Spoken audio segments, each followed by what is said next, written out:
मुगलान जाने आफन्तलाई घर आऊ भनी डाक्दछन् हो ती पल्ला गरे लाहुरे दैले परदेशको कोसेली बाँड्दै छन्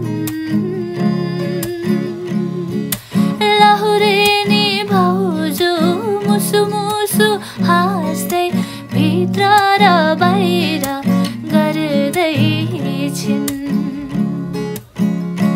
हो कोदो फुल्यो बारीमा लरीलै धानको बाला झुल्यो खेतैमा कति राम्रै देखिन्छु बरीलै जमरा र रातो टिकैमा हातैमा लरीलै ढाका टोपी ढल्क्यो सिरैमा तिमीलाई नि सुहाउँछ बरीलै झमरा र रातो टिका